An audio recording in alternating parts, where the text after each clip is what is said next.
In today's video, I'm going to teach you how to change your QuickBooks password. Whether you're updating your security details or you've simply forgotten your current password, this guide will help you make that change quickly and easily. So let's dive right in and get started. First, you need to navigate to QuickBooks Online.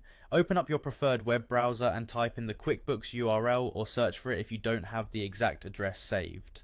Once you're on the QuickBooks homepage, you'll see the Sign In button located in the top right corner of the screen. Go ahead and click on that. Now it's time to enter your sign-in credentials. Type in your email and your existing password. Make sure you enter these details accurately to avoid any login issues. Once you've filled in your information, click on the Sign In button. If you have trouble remembering your password, there's an option to reset it right here. Once you've signed in, you'll find yourself on the QuickBooks dashboard. Look towards the top right corner where you will see your profile photo. Click on the photo and you'll see a drop-down menu. From this menu, select Manage Your Intuit account. Doing this will direct you to your account settings. In your account settings, you'll see various options related to your QuickBooks account. The one you're looking for is labeled Change Password.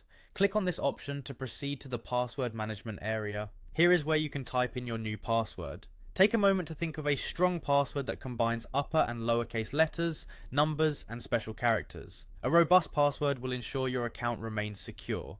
Once you've decided on your new password, type it carefully into the designated field. After you've entered your new password, you'll need to confirm it by typing it again into the confirmation field. This step is crucial to make sure there are no typos in your new password. If the two entries match, you've successfully reset your password.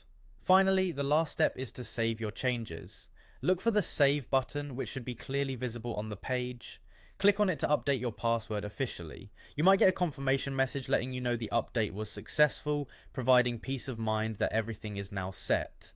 And there you have it. You've successfully changed your QuickBooks password. Remember, it's important to choose a password that you can remember but others can't easily guess. For added security, consider updating your passwords regularly. Thank you for following along, and I hope this walkthrough made the process straightforward for you. If you have any further questions or need assistance, feel free to explore more resources or the QuickBooks Help Center. Stay secure and have a great day.